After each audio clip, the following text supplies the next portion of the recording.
आपकी मेंटर गीता। और आज की इस वीडियो में हम पढ़ने वाले हैं क्लास 9 के चैप्टर नंबर 9 सर्कल की एक्सरसाइज 9.3 का क्वेश्चन नंबर 7। तो चलिए स्टार्ट करते हैं क्वेश्चन नंबर 7।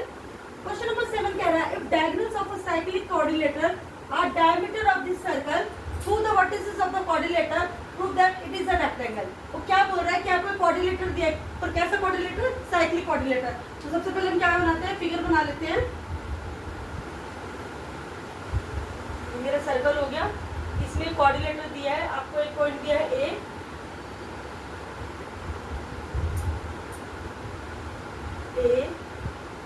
बी, यहाँ पे आपको पॉइंट दिया है सी, और यहाँ पे आपको एक पॉइंट दिया है डी।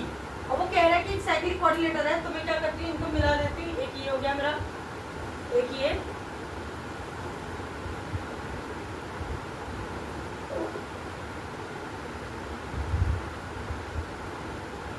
और एक ये, ठीक है। अब वही बोल रहा है कि जो ए बी सी डी है, ठीक है, वो क्या है, एक आपको प्रूफ करना है कि वो रेक्टेंगल है, ठीक है।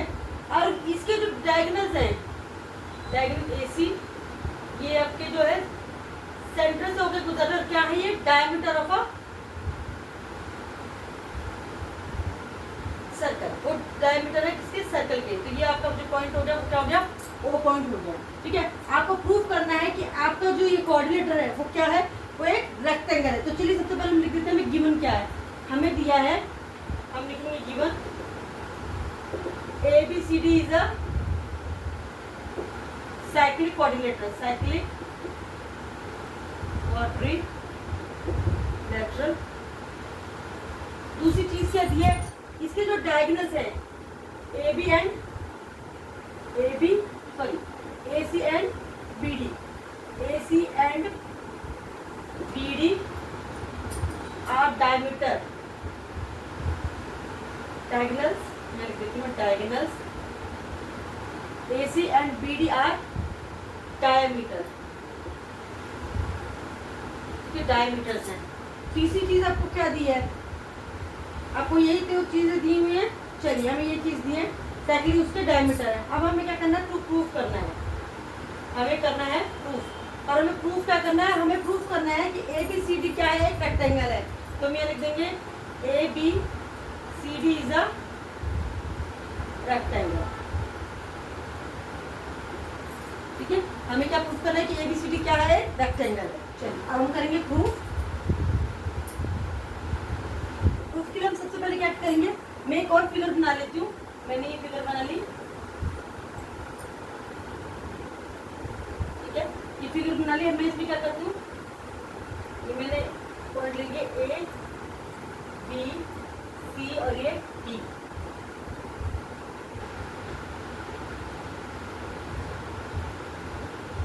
अब मैं क्या करूंगी, मैं इसे पूरा लेकर, मैं सिर्फ कितना ले रही हूँ, मैं ये वाला डायगोनल ले रही हूँ, डायगोनल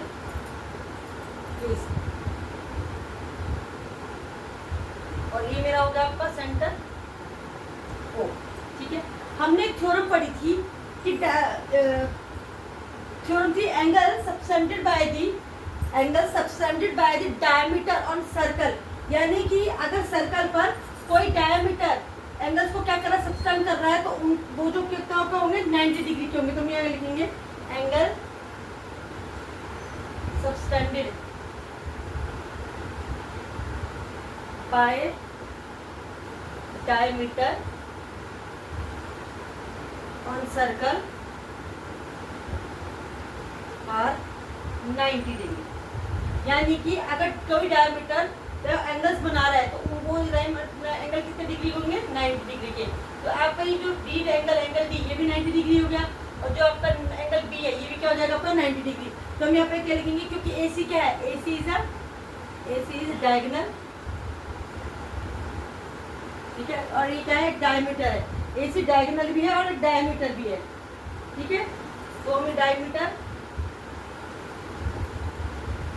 डायगोनल डायमीटर, तो हम क्या लिख सकते हैं, एंगल बी कितना होगा, 90 डिग्री, और एंगल डी भी कितना होगा, 90 डिग्री। ये हमने कर दिया। अब हम इसमें लेंगे दूसरा, मैंने यहाँ पे दूसरा सर्कल लिया, ठीक है। अब मैं यही बना रही हूँ,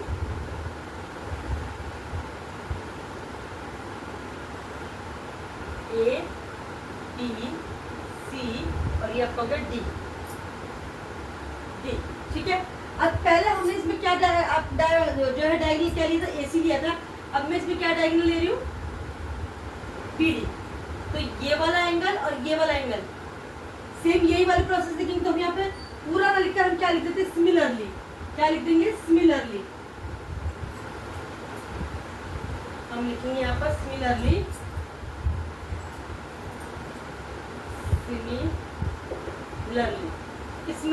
सिमिलरली लिख रहे हैं। हम इसे दोबारा लिखने की जरूरत नहीं, यही वाला कि angle subtended by the diameter on circle are 90 degree. तो हमें लिखेंगे लिखेंगे क्योंकि यहाँ पर हमारा डायमीटर क्या है, बीडी। तो हमें लिखेंगे बीडी इज डायमीटर। तो एंगल कौन सा एंगल हो जाएगा, आपकी एंगल ए और angle C. Angle A is equal to 90 degree और एंगल सी भी क्या हो जाएगा हमारा, 90 डिग्री हो जाएगा। दोनों कितने हो गए, 90 डिग्री के हो गए, ठीक है। और हमने एक वो पढ़ा था क्वाड्रिलेटरल में, हमने एक पढ़ा था कि अगर एंगल किसी भी किसी भी क्वाड्रिलेटर के एक एंगल 90 डिग्री का होता है तो क्या हो जाता है, वो जो है वो क्वाड्रिलेटर कौन सा क्वाड्रिलेटर हो जाता है, वो क्वाड्रिलेटर जो है रेक्टेंगल हो जाता है। तो हम यहाँ पे लिख देंगे क्योंकि angle A, angle B, angle C and angle D इसको टू 90 डिग्री, सारे क्या है ये 90 डिग्री है। तो हम क्या लिखेंगे,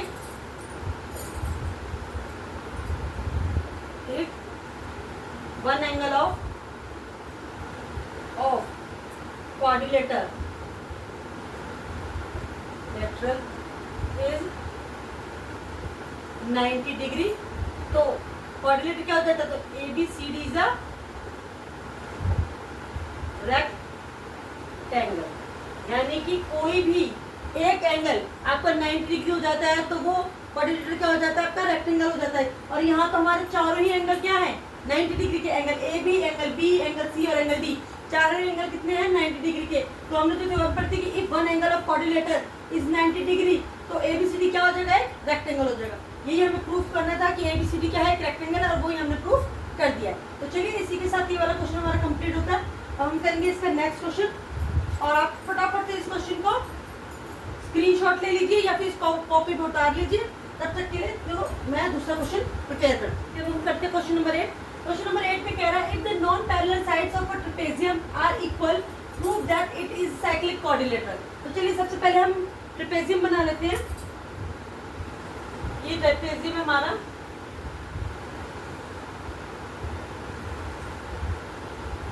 ये मेरा हो गया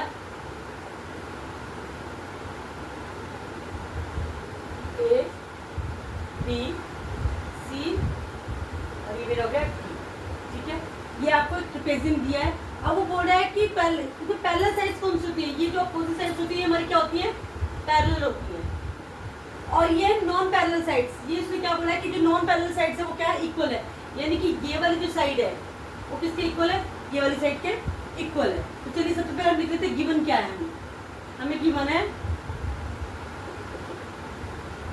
ए बी सी डी क्या है, A B C D is a trapezium. क्या है, ए बी सी डी एक ट्रेपेजियम है, ठीक है। दूसरे क्या दिया है कि ए बी पैरेलल किसकी है, ए बी साइड पैरेलल है सी डी की, ठीक है। और एक चीज दी है कि ए डी इसके इक्वल है बी सी के। ये जो non side non parallel side है वो क्या है, ए डी और बी सी, वो क्या है आपस में बराबर है, ठीक है। और हमें प्रूफ क्या करना है, प्रूफ हमें करना है कि ए बी सी डी क्या है, एक साइक्लिक क्वाड्रिलेटर है। A B C D is a cyclic quadrilateral. ये तो हमने किया, लिख दिया। अब हम सबसे पहले यहाँ एक छोटी सी कंस्ट्रक्शन करेंगे। कंस्ट्रक्शन क्या करेंगे कि मैं यहाँ से एक परपेंडिकुलर डालती हूँ सी डी पर, इसका नाम मैं दे देती हूँ पी, और एक मैं बी से डालती हूँ परपेंडिकुलर किस पर, सी डी पे, जिसका मैं नाम दे देती हूँ क्यू, ठीक है। तो हम यहाँ लिखेंगे कंस्ट्रक्शन में,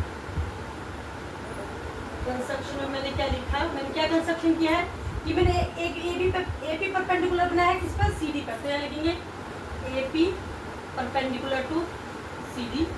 दूसरा क्या कंस्ट्रक्शन किया है कि बीक्यू परपेंडिकुलर है किस पर, ये भी क्या है, सीडी पर। अब आप ध्यान से देखो, अगर कोई परपेंडिकुलर किस पे बन रहा है, पैरेलल लाइन पे बन रहा है, तो वो परपेंडिकुलर भी क्या होंगे, आपस में इक्वल होंगे। तो क्या मैं कह सकती हूँ कि मेरा एपी जो है मेरा बीक्यू के इक्वल होगा, बिल्कुल होगा। मैं यहाँ लिख सकती हूँ कि मेरा ए बी जो है, पर ये मैं यहाँ पर नहीं लिखूंगी, जब हम प्रूफ करेंगे हम तब उसमें लिखेंगे। तो हमने जो कंस्ट्रक्शन किया था ये मैंने लिख लिया है, अब यहाँ करेंगे प्रूफ। प्रूफ में हम क्या करेंगे कि ए बी जो है किसके पैरेलल है, सी डी के। ए बी पैरेलल है सी डी के, और ए डी बराबर किसके है, पी सी के। ठीक है, तीसरी चीज क्या थी, मैं यहाँ पे लिखती थी क्वाड्रिलेटरल।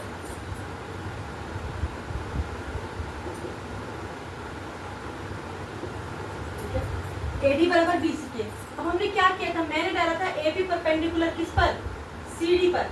मेरा एपी परपेंडिकुलर किस पे था, सीडी पे, और बीक्यू परपेंडिकुलर किस पे था, वो भी किस पे था, सीडी पे। और अभी मैंने आपको बताया कि जब कोई परपेंडिकुलर पैरेलल लाइन पे होते हैं, दो परपेंडिकुलर, तो वो क्या होते हैं, आपस में इक्वल होते हैं। तो मैं लिख सकती हूँ कि एपी मेरा जो किसके बराबर है, एपी बराबर है मेरा बीक्यू के। मैंने आपको देखिए कि मेरा एपी जो है किसके बराबर है, मेरा एपी बीक्यू के बराबर है। अब देखिए ध्यान से, आपको दो ट्रायंगल दिखाई दे रहे हैं, एक आपको दिखाई दे रहा होगा एपीडी और एक आपको बीक्यूसी दिखाई दे रहा होगा, एपीडी और बीक्यूसी। तो हम क्या लिखेंगे, in triangle APD and triangle BQC, triangle BQC. मैं ट्रायंगल बना भी लेती हूँ, मैंने ट्रायंगल बनाया ए पी और ये पी। ठीक है, यहां मैंने बनाया बी क्यू सी, ये मेरा बी हो गया, ये मेरा क्यू हो गया और ये मेरा सी हो गया। ठीक है, अब ध्यान से देखो, तो एंगल पी मेरा किसके बराबर है, एंगल क्यू के। मैं लिख सकती हूँ एंगल पी बराबर है एंगल क्यू, क्यों, बोथ आर 90 डिग्री। अब हम यहाँ पे क्या लगा रहे हैं, अब हम यहाँ पर कॉन्ग्रुएंसी लगा रहे हैं। ठीक है, पी एंगल पी बराबर है, तो क्या लिखेंगे हम, रीजन बोथ आर 90 डिग्री, पहली चीज। अब देखिए दूसरी चीज क्या करेंगे हम, मैंने अभी क्या किया था, ये तो मैंने कर दिया कि पी बराबर जो है मेरा क्यू के बराबर है। ठीक है, मेरा एंगल पी बराबर है एंगल क्यू के। ठीक है, अब करेंगे ए डी बराबर है बी सी के, ए डी बराबर है बी सी के। क्यों है ए डी बराबर बी सी के, ए डी बराबर है बी सी के, ये हमें यहाँ पर क्या था, गिवन था, तो हम क्या लिखेंगे, गिवन। अब अगर देखिए ये P जो है, ठीक है, ये मेरा 90 डिग्री है, Q भी मेरा 90 डिग्री है, तो इसके साथ की ये वाली जो लाइन होगी AD और ये BC, ठीक है, AD और BC, ये मेरी क्या हो गई, हाइपोटेन्यूस साइड हो गई। कौन सी साइड हो गई, हाइपोटेन्यूस साइड हो गई। ठीक है, और ये मेरी राइट एंगल हो गए। उसके बाद हमने क्या प्रूफ किया था, AP किसके बराबर है, BQ के। AP हम लिखेंगे AP मेरा जो है ये वाला AP बराबर किसके है, BQ के। AP बराबर है BQ के, ये हमने क्या किया था, प्रूफ अबव, प्रूफ अबव हमने यहाँ प्रूफ किया था। ठीक है, तो अब ये देखिए राइट हैंड साइड ये हमारी हो गई हाइपोटेन्यूस साइड, और ये वाली जो साइड है, ठीक है, ये हमारी होगी proof above S normal side by RHS। हम क्या लिख सकते हैं, बाय RHS, यहाँ लिखेंगे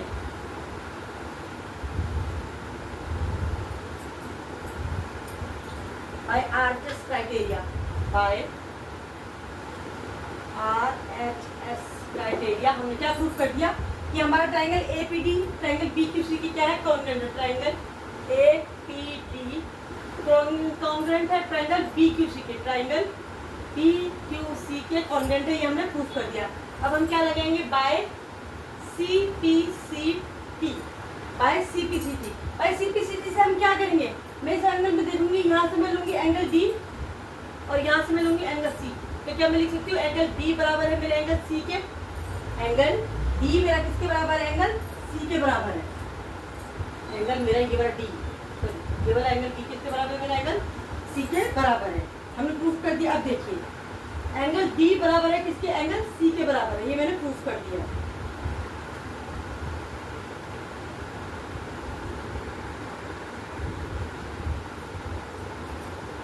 मैंने यहाँ पे प्रूव कर दिया कि मेरा एंगल डी मेरे किसके बराबर है, एंगल सी के बराबर है। हम जानते हैं कि ए बी हमारा क्या है, ए बी हमारा पैरेलल है, किसके पैरेलल है, सी डी के। ठीक है, ए बी हमारा पैरेलल है सी डी के। और अगर मैं ये फिगर फिर से बना लूँ, ये वाली figure A B C D, A B C D, ठीक है, ये मेरा क्या हो गया, यहाँ बना लेती हूँ, ये मेरा ट्रेपेजियम था, ए बी सी और डी। मैंने अभी प्रूफ किया कि मेरा एंगल डी जो है वो किसके बराबर है, एंगल सी के बराबर है। ठीक है, अगर ये ए बी पैरेलल है सी डी के और ए डी किसका काम कर रहा है, ट्रांसवर्सल का। अगर मैं ये लाइन बढ़ा दूं, ये मेरा A B parallel C D हो गया, ये ए डी मेरा किसके काम बराबर काम कर रहा है, ट्रांसवर्सल। ए डी ट्रांसवर्सल, तो मैं क्या ये लिख सकती हूँ कि angle A plus angle D, sorry angle A बराबर किसके हो जाएगा, एंगल डी के। Angle A, sorry angle A बराबर डी, एंगल ए और डी का टोटल कितना हो जाएगा, 180 degree. Angle A plus angle D equal to कितना हो जाएगा, 180 डिग्री। क्यों, इंटीरियर, को इंटीरियर एंगल, कौन से एंगल बना रहे हैं, को इंटीरियर एंगल बना रहे हैं, को इंटीरियर एंगल। और को इंटीरियर एंगल का टोटल कितना था, 180 डिग्री। अभी मैंने यहाँ पर प्रूव किया कि एंगल डी बराबर है एंगल सी के, तो क्या मैं यहाँ पर एंगल डी की जगह, सॉरी एंगल डी की जगह एंगल सी लिख सकती हूँ, तो मैं लिख सकती हूँ angle A plus angle C, क्योंकि मैंने अभी प्रूव किया कि एंगल डी किसके बराबर है, सी के बराबर, तो मैं डी की जगह सी लिख सकती हूँ 180 डिग्री। ठीक है, तो हमने अभी पढ़ा था थ्योरम में कि अगर sum of two parallel sides are 180 degree, तो क्वाड्रिलेटर क्या होता है, साइक्लिक होता है। तो हम यहाँ पे लिखेंगे कि sum of opposite angles of sum of opposite angles of a quadrilateral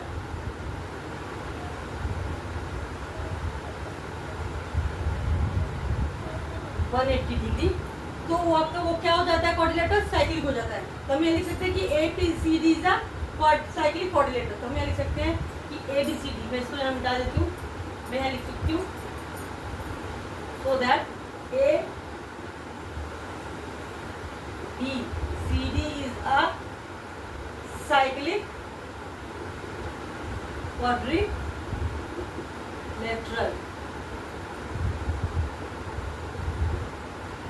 हमने यही प्रूफ करना था, हाँ बिल्कुल हमने यही प्रूफ करना था कि हमारा ए बी सी डी क्या है, एक साइक्लिक क्वाड्रिलेटरल है, जो कि हमने यहाँ पर प्रूफ कर दिया है। चलिए ध्यान से देख लीजिए कि मैंने क्या क्या किया है, और इसको क्या कर लीजिए, आप स्क्रीनशॉट ले लीजिए, चाहे इसे कॉपी कर लीजिए नोटबुक में।